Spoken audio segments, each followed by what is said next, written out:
Hi, I'm Jackie, and I make Underpants and Overbites. It's a diary comic about my life, and it's all made the old-timey way in ink and watercolor. So I'm going to show you what I do when I watercolor. Do you? Is it weird if I'm here, or should I ask you Oh, questions? yeah, you can totally be here. Okay. It'd be weirder if you weren't here. Yeah. So I used to use a light box to trace the comics from a sketch onto the paper, but I like the way that it looks. It feels looser to me to sketch right on the watercolor paper once I have my idea laid out. I don't lay my idea out on the final sheet, but I no longer use like a tracing transfer method because I like the imperfections, and I draw everything with this little mechanical pencil, and then after that I ink it with a micron. I usually do like an 0.5, which is like a 0.45. I don't know why there's two different systems for quantifying microns or whatever. But I do like an 0.5 around the character, and then I like to go over it again just on the outline because I think it adds some nice line work and helps the character stand out. So I can ink this final one. Sure. If that would work. And I don't know if I hold my pen like most people hold their pens, but it works for me. I kind of have to point the micron perfectly up and down because I smash the tips, and then when other people try to write with them, it doesn't work. So it's almost like a little secret where it makes them useless to other people.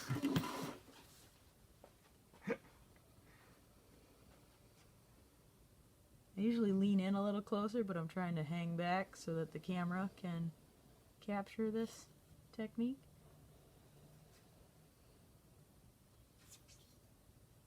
I think it'd probably be okay. No, like it usually like it just gets my head, because when I would be like, but I'll try and hang back here.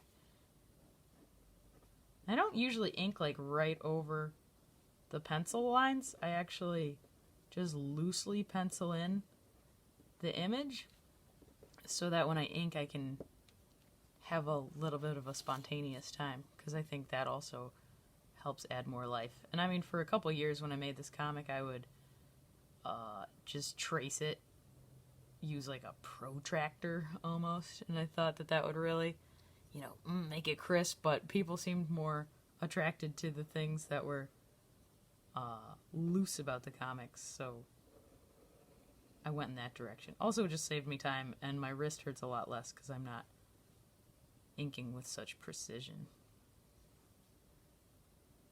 What do you mean you'd use a protractor? Oh, I was just like, my character used to have like square glasses, and I just was like so insistent on the glasses being like a perfect 90-degree angle, and it really was quite unnecessary for the plot of the comic. And I think it was just a detour from working on more significant things I could have been working on, like the writing or the output, but instead I was like a crafts person that was like, so smooth. And now I use micron on hot press, but I used to use a brush pen on cold press, but I didn't use the brush pen like brushy at all. I used it with like just super precise, and you couldn't even tell it was a brush pen, but I had to use it because the paper was rough and I wanted to paint on rough paper because I liked the texture.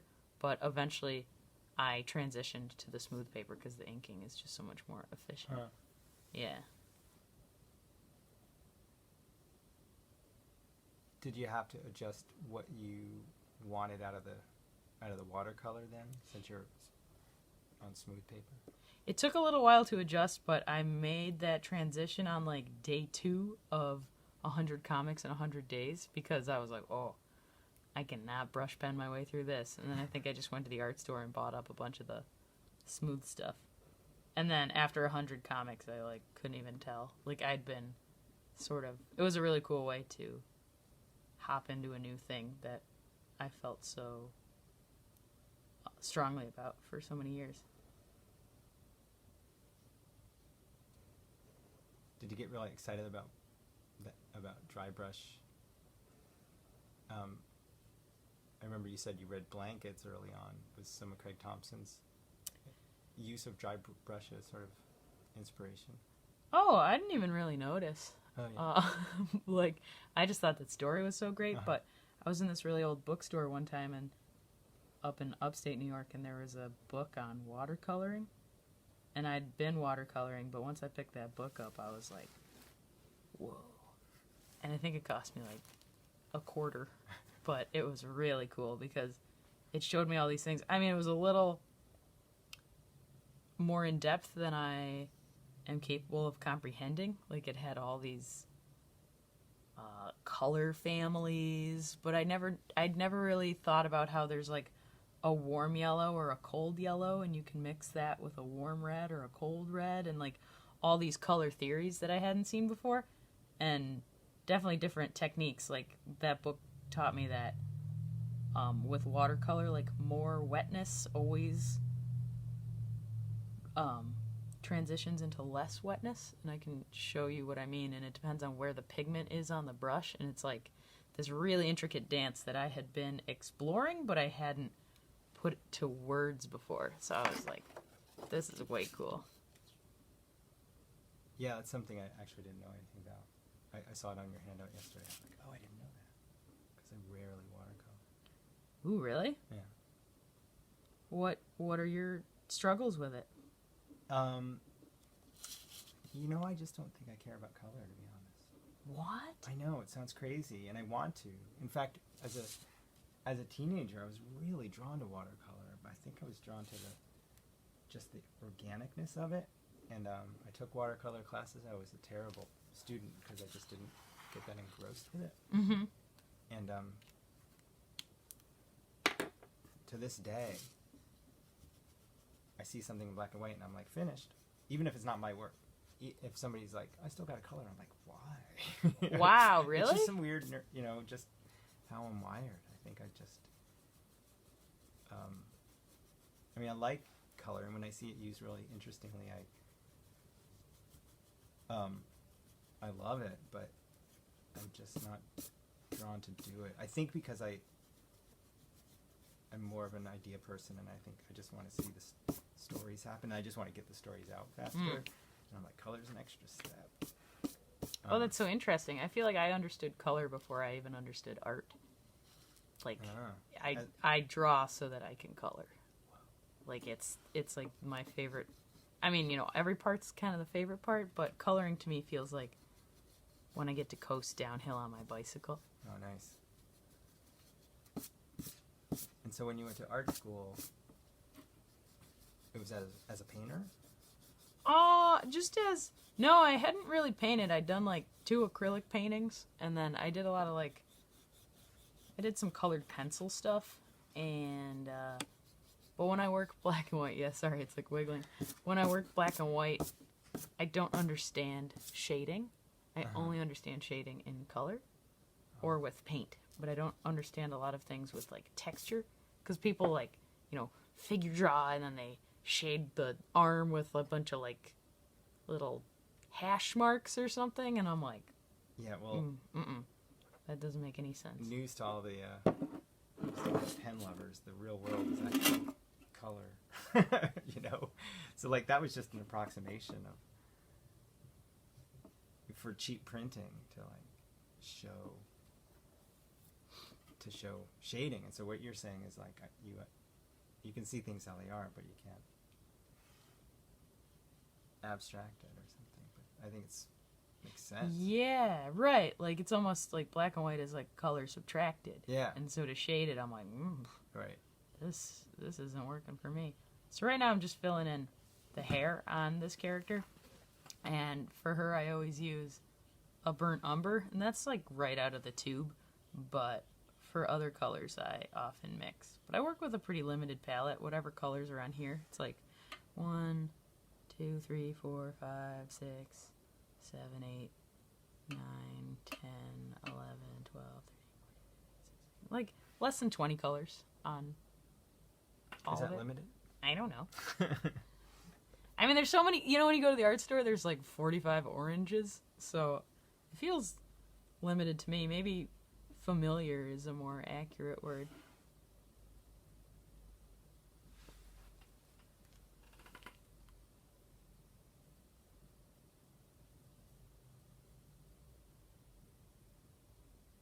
Does she not have glasses when she's underwater? Mm-hmm. Yeah, they kind of came off. Well, she's in a little swimmy suit too.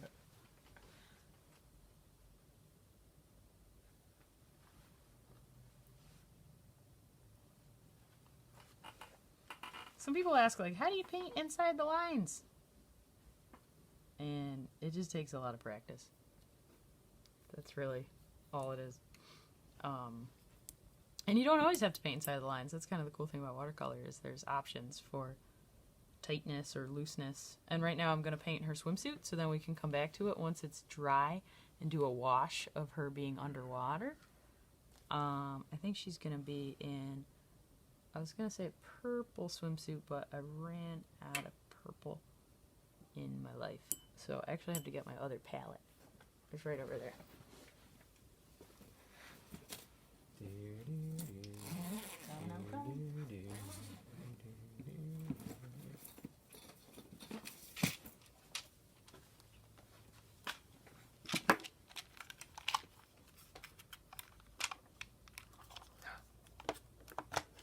What? It's like a transformer. Uh-huh. Yeah, I think my uncle gave it to me. And then I adjusted it to fit the colors that I usually use. So I got 12 colors in here. But I'm going to get some purple from over here and put it on here so I can play with it. And when I watercolor, I always have 2 different containers for my water. And one is for warm colors and one is for cool colors. Also, to keep your water clean, a lot of people are like, oh, there's paint on my brush. Like, let me just dip it in here and rinse it off. But it really helps if you just, like, wipe it on a paper towel first. And then you can rinse it off. And it affects the water, like, I don't know. Less. Far less, yeah. Because I have too much purple. This pigment is too saturated. Because if I saturate the swimsuit and then wait for it to dry and then do a wash over it, if there's so much pigment on it, it will bleed into the wash. So I want, like, just the right amount. And it's one of those things that comes with experimentation. But this seems pretty good. It'll be too thick when I put it on, and then I'll be like, oh no. But then I'll wipe my brush and then collect more water and then use that to spread it out. So it's like a little darker than I want it to be, but actually it's working out pretty well. But then if I'm like, oh, that's too dark, I can just pick up some clean stuff and dilute it a little bit and push it around. And the tough part about watercolor is that it's always drying, so it's like this combination of time and patience, where if I leave this side too long, it'll totally dry out. So you kind of have to work from both sides. I gotta get a little more water and a little more pigment.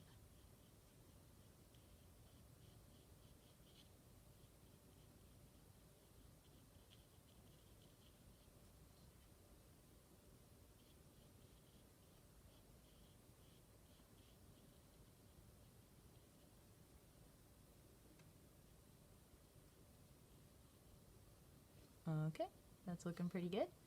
And then I'll do these rocks here that she's climbing on. And for this I'll do I don't usually use dry brush. I usually use either wet on wet or wet on dry. But I'll try dry brush to see what kind of textures we get on the rocks. So I'm going to use a slightly bigger brush because I want the rocks to be a little bigger. And then I'm just going to pick up, this is a neutral color. It's kind of like Payne's Gray, but it's a little warmer. And then for dry brush, like wet on wet is like a pretty wet brush, but for dry brush, I want it to be mostly dry, but there's still to be pigment on the brush. So I'm going to dry it off, and then I'm going to pick it up. And it's still kind of wet, but if I get it off here, see how it makes that like texture? Yeah.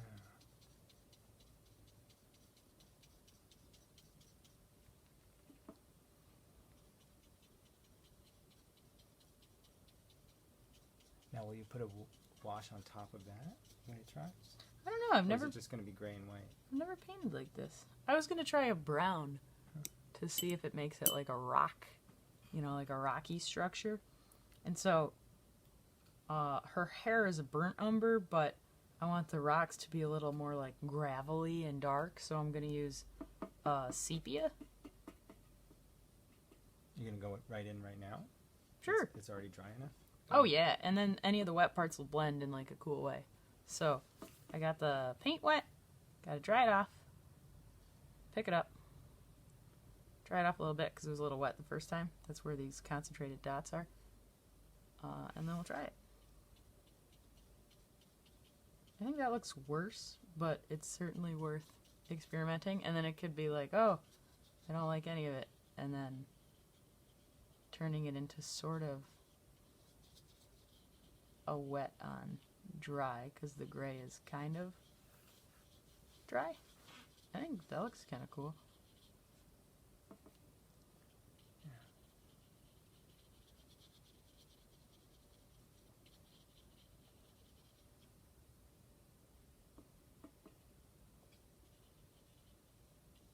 And then you can even try like, so that thing about more wetness goes into less wetness. There's not like a more efficient way to say that expression. But this is like semi-wet. And so if we dry the brush off and touch it to the paper, some of the pigment goes from the paper into the brush. But if we do the opposite thing, and if we take a brush without any pigment on it and we put water down, it might spread it like that. But, because that's more to less. And then we can also do more to less, but with a loaded brush with pigment. So this is going to be really dark, and we're going to have to figure out how to clean it up after. But it's like that kind of thing. And then you can even drop more water on it. Just make it a whole big mess. But we'll do wet on wet to show more of that effect.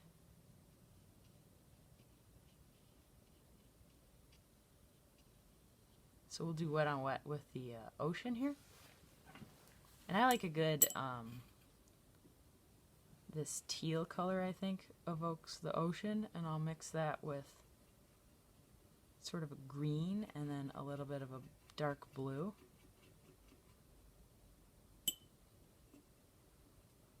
But I'll get it, I would usually do a wash, but I'll get it wet first so that we can see what happens when we apply pigment to a wet surface. I didn't wash my brush off because I know I'll be going in with this color anyway. But I try to be careful where the border is, because once we apply the pigment, it'll spread to the edge of anywhere that the watercolor is.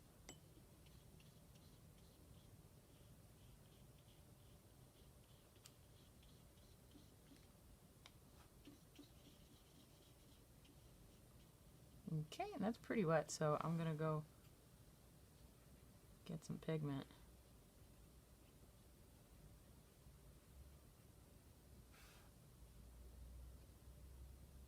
It's that kind of thing. But I don't really want spots. I just wanted to show you how cool it looked. And so now I'm just gonna apply it to the painting.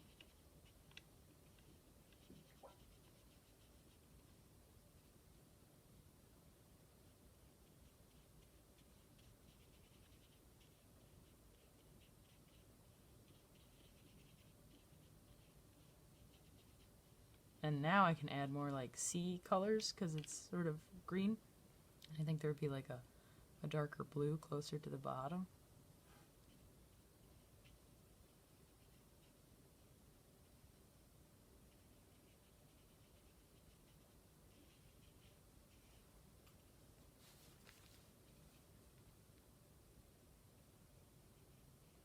The cool thing about watercolor is sometimes when you mess up or if you don't like something, you can just hit it with a paper towel and then do it again. And so I like this, but for the sake of demonstration, I'll just soak it up. And you can kind of like try again. But if you do it too many times, you'll fry the paper. And then eventually it won't really like hold pigment anymore. But I'm just gonna do... Now I'll do like a darker wash to begin with. And see how that works. Do you have any questions?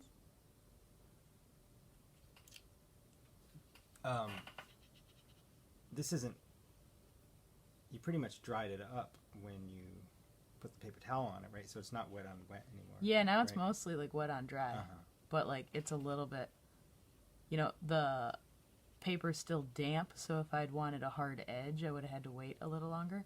But I knew I was just going to be covering this surface again. But like down here, the rocks are still wet, so if I wanted to do a hard shadow, it would just like blend really unsuccessfully. So I assume you'll get to shadows, but when you do shadows, do you do hard edge shadows? Do you do soft shadows? It depends. Usually like a shadow on the ground that the character is casting is... It really depends. Like it's hard or a hard shadow or a soft shadow. Like I can throw one on the pants here. And usually the shadow is just like a darker version of whatever color I made an object. And I like the light source coming from here.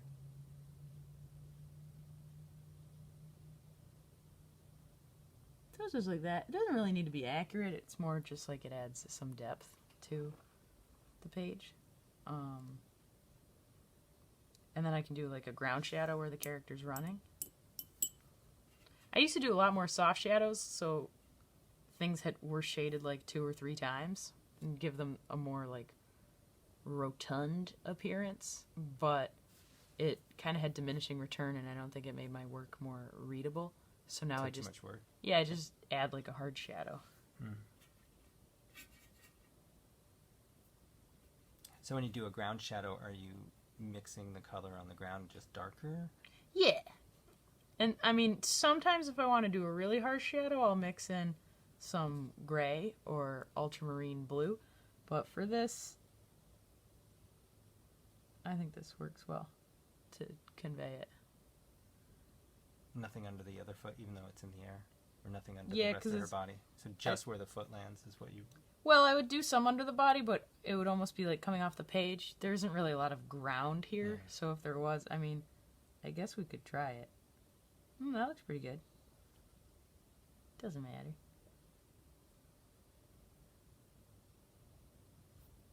I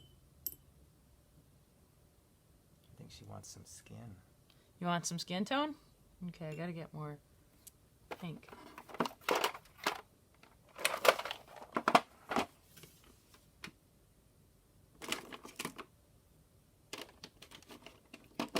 Her skin is a combination of permanent rose and rose doré. I don't know what that means, but it sounds kind of fancy.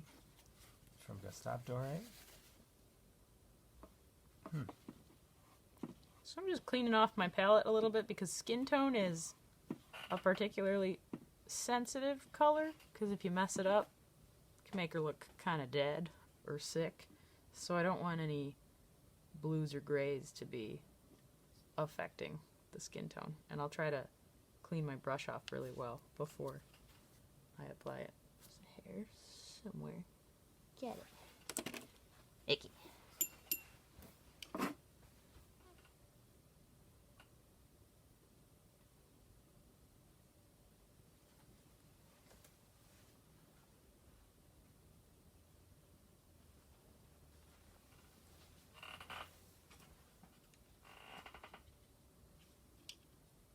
Do you have an order you like to color her in, usually, or other characters?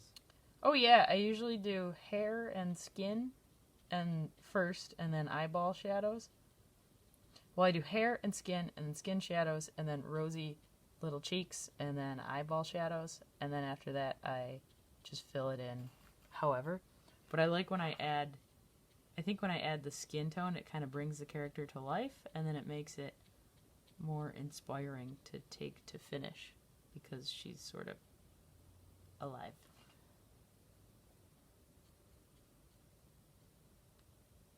Yeah, sometimes I'll make like 10 comics at once, and then it's just all painting pink little arms and faces, and then I'll be like, oh, I've been painting for like 7 hours, but then after that it kind of goes a lot faster because a portion of each panel has already been painted in when I start to break it down.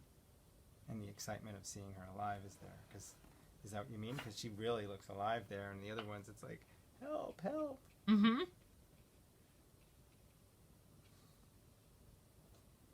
She's like, thanks, some blood.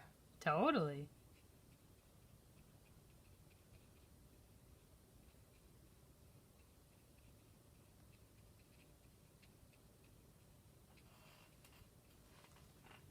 So now what about the underwater scene? Are you going to paint those legs and that arm? I would have normally painted that first, Uh-huh. but for the sake of demonstration, I'll have to paint it second. But I'm going to paint it last because it's going to turn my brush blue. So I'm going to hit this one first, even this tiny one.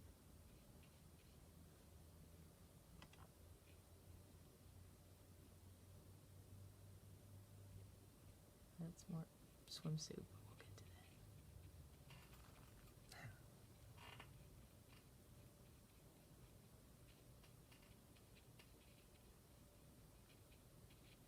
And so her mouth is the same color, her glasses are the same color. Yeah, her mouth will like become a shade darker, this sort of mix between red and purple, but there's no point in painting around it because it'll be darker.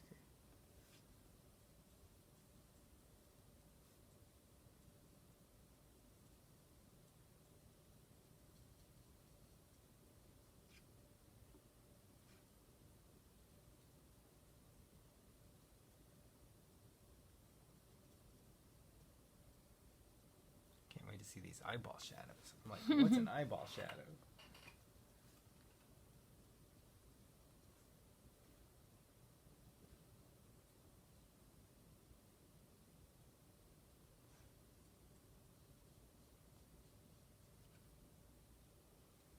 Yeah, so when I paint, it's kind of a combination of like controlled hard edges and then sort of uncontrolled backgrounds.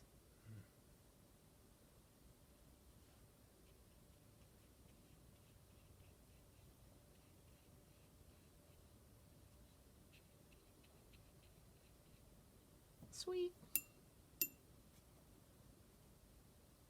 That one's dry enough to go into phase 2. So I just darken it a little bit because we're going to add some shadow. Now, by darken, you just mean have a little more pigment on the brush than you did last time? Mm-hmm. Yeah, and then I like to have little, like, shadows under the limbs.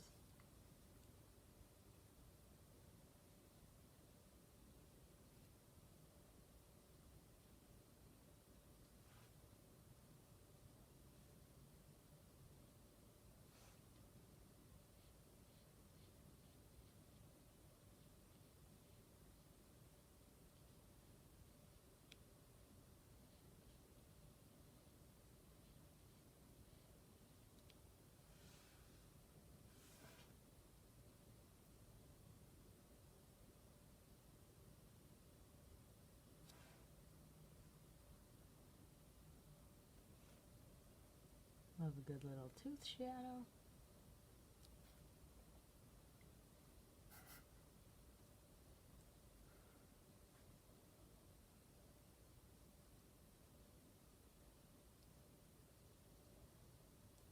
Yeah, it really makes her feel more alive. Mm-hmm. Wow. Just wait till the little pink cheeks. That's the best part. What about her eyeglasses on the last panel? Let's see what that little white bit. Am What I seeing that wrong? Yeah, over that here? there. It's like where her head ends. So what's that going to be? Just background. Her eyes kind of like on the side of her head. Really? Oh my god. Yeah. Oh, you thought it'd be like filled in pink? I did. I see. And I. Oh wow.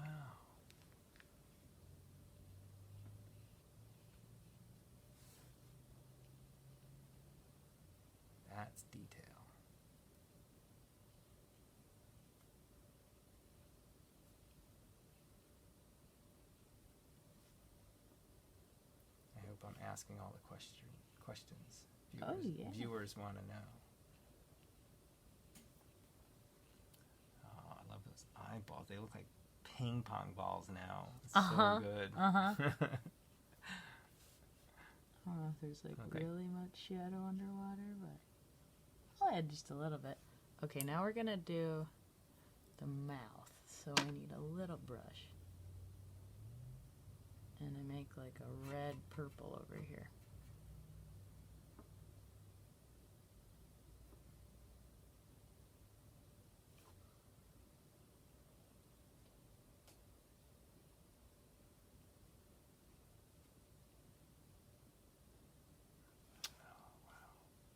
The depth, it just keeps getting added every time you add more. She just becomes more and more alive every. That's what's like so fun about color. For a while, I was okay with this white shirt on panel 3, but now I'm like, you can't let her just have a white shirt. She needs... She's begging you. You can kind of like tell when it's finished though, because like it's almost like I have to be careful not to like super render one thing though, because it's like having a really nice piece of furniture in a house with a bunch of crap furniture, because then you just notice how crappy it is.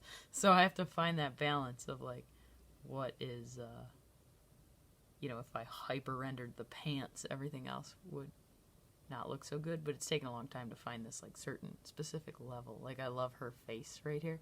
It's like okay, we're gonna give her those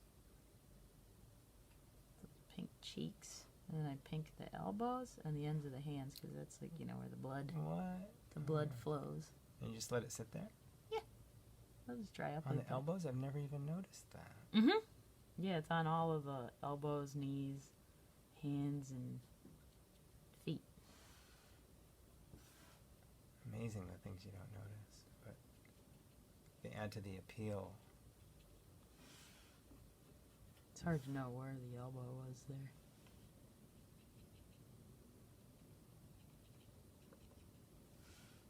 And you just let it sort of dry itself. And already on that last panel, it's drying into this nice, beautiful shape. And we'll do some eyeball shadows on these ones. So I just pick up a little bit of gray. We're going to finish this panel completely, and you can see what it looks like when that happens. More shadow. Oh my god. There's white shadow. Ping pong ball shadow.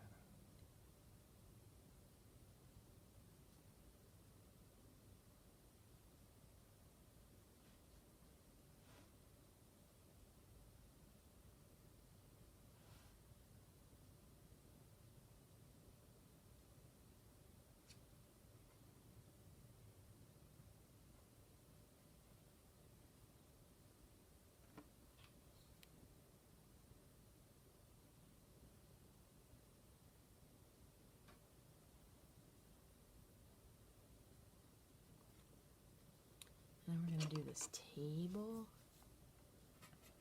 Sort of a burnt umber and a yellow ochre.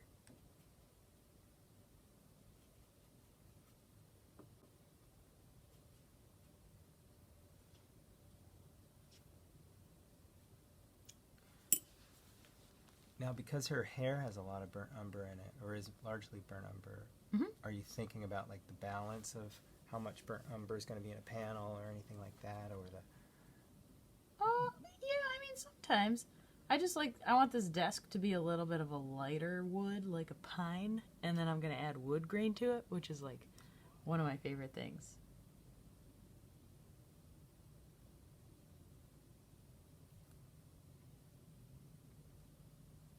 So as you're painting this and you're adding color and the whole panel is coming alive, are you thinking about the background color at this point? This background I think will be white. Uh-huh. Yeah, I try to think about the colors of like a whole panel before I paint them, but sometimes like it's hard to decide what color to make a sock or a shirt or something. So then I just start painting the parts that I know, and then eventually I'm like, this is orange, so I'll make these blue, you know, like not even really thinking. And are you looking for contrast when you do that? Are you looking for consistency or unity? Are you looking for I just is it like more intuitive? I just want, yeah, I mean, some panels I end up painting and I'm like, oh, I love this one. And others I'm like, ew, everything turned out kind of mustard. But I mostly just try to not create any visual distractions. And that's like, if you have red and green, it looks like Christmas. Orange and black looks like Halloween. You know, red, white, and blue is kind of patriotic. Like, there's all these, like, color families where I'm like, oh, dang, why did I do, like, red pants with green polka dots? Like, that's not gonna be good.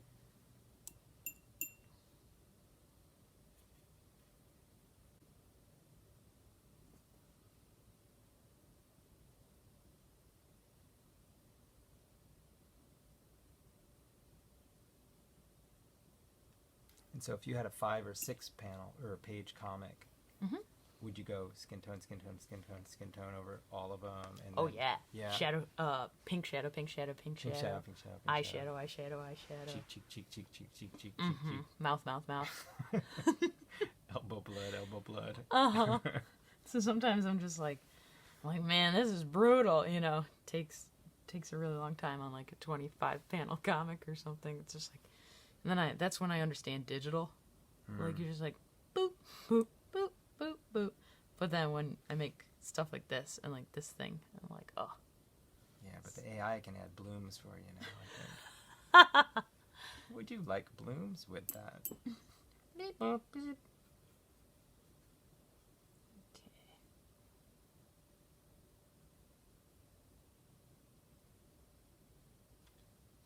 It's a little dark, so I'm just gonna try and scoop it up. It's amazing how wonderfully cartoony that pencil looks now that you've colored it. It just looks like it's jumping right off of a Schoolhouse Rock cartoon or something. Yeah, it sort of has like a bubble gum. It's so delightful. And real looking, in a cartoon world. What color should her shirt be? I don't have the slightest idea, but why don't you walk me through it as if I'm dumb, which I am. So, should it be warm or cool? Is that a question? Is that a good question to ask? I guess it doesn't really matter. Like, is it true that cool colors recede and warm colors pop? Maybe. That's news to me. I feel like it shouldn't be white. That's No. because it looks like she's behind a green screen and she's wearing a green shirt. You know, and like anything could happen on that shirt. Oh, sure. But you don't want to call too much attention to it, right? Yeah, I mean, I was thinking like black. Oh, let's see you paint black. Or like a teal. Those are very different. What are you going to choose? I think black would look best in this frame, but if she's wearing the same shirt color in all the frames, then I would consider what that looks like. And she's wearing a purple swimsuit, so then it's like she should be wearing a purple shirt. But they're all just kind of arbitrary little choices. I think purple looks good to me.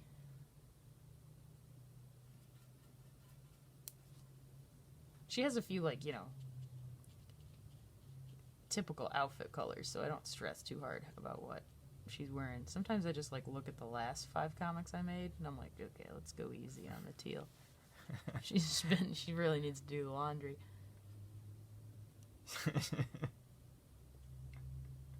But I guess some people have their character in, like, a uniform, you know? Sure, it's probably more common than not. But, I don't know, I think because it's a diary comic, she sort of changes a little bit. Makes me want to go into all the diary comics I know and look. Like, does James Kachalka's character change? I think it does. Oh, the elf? Yeah. The shirt. Oh, look how nice that looks. Now we're going to add some little stripies on that pencil. So we're going to mix some yellow, some regular yellow, with some yellow ochre for a darker shade. And then we gotta hit the little shadow on the bottom of the pencil. Looks like we got room for one stripey. It looks like we got a big hair on here. And now I'm gonna add the wood grain, which is like just the best. So, a sort of medium amount of wetness on the brush for that? Yeah, because you don't want it to be so dry that it like sticks right away. Actually, I gotta wait on the wood grain for a second because it'll blend into her shirt when we get into the top because the shirt is still wet. So I'm just gonna add a tiny shadow on the eraser of this pencil. Yeah, this is like what it takes to paint everything. Everything has a tiny shadow. Once I saw those ping pong balls emerge, I see that it was worth it.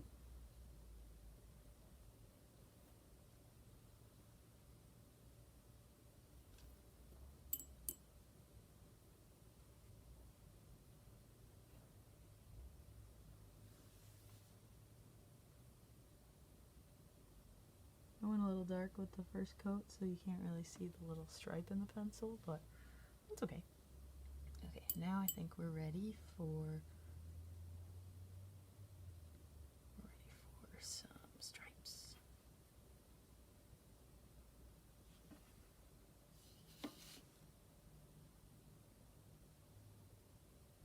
So it's really just like a made-up pattern.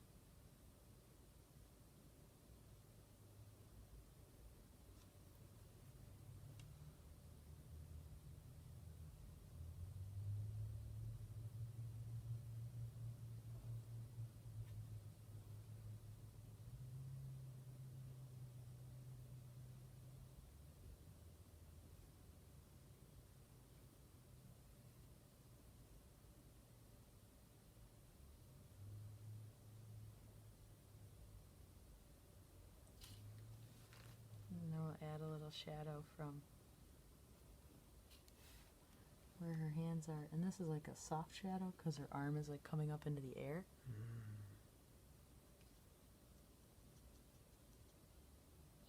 So you add a little water at the end. Mm-hmm. Soften it.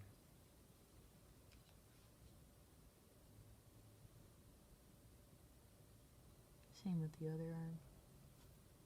I like dip and wipe it off. Dip again, get a little water. Sometimes I add a tiny shadow where the paper is on the table. It's a little dark, so I gotta lighten it. Now there's too much water, so I gotta get rid of that. Then I go back.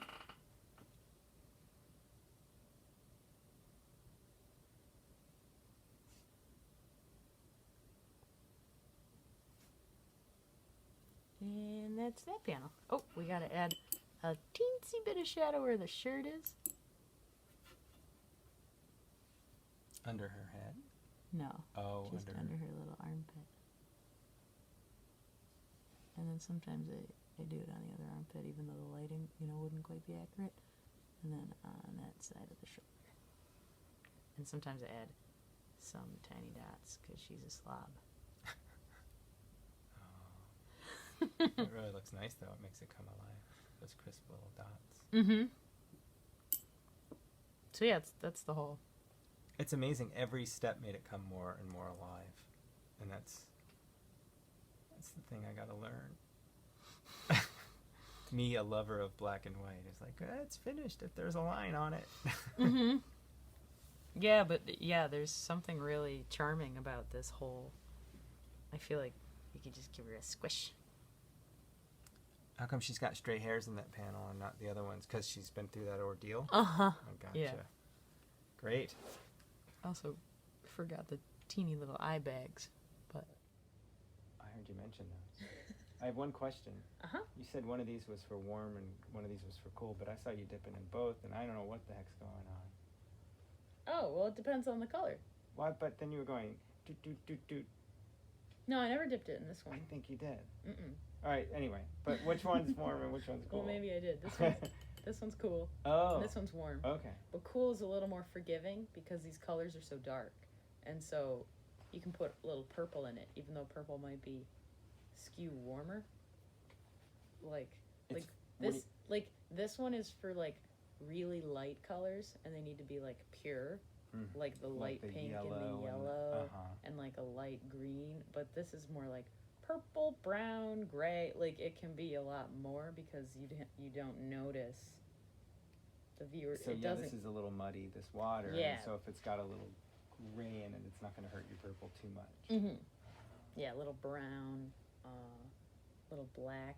And I mean, this one usually gets muddier, and then I'll like put it in my house plant, and then I'll refill it with my water bottle. And then this one can last a little longer because it's mostly just pink and yellow, just super light. Because a lot of watercolors like about just which pigments are interacting, and I try really hard. Like even you saw me earlier, like wipe off the palette before I put the pink on because I need it to be just pink. Pure. Yeah. And every once in a while, like a bead of another color, like a flake, will get in the other color, and then it'll like, I'll pick it up and put it on the page, and it's like there's really green in it, and I'm like, no. And I gotta, scrub it out of there. Cool. Thanks, Jackie. Sure. So fun. It's so meditative to watch. Oh, meditative yeah. to do. Mm-hmm. Cool. It's super relaxing.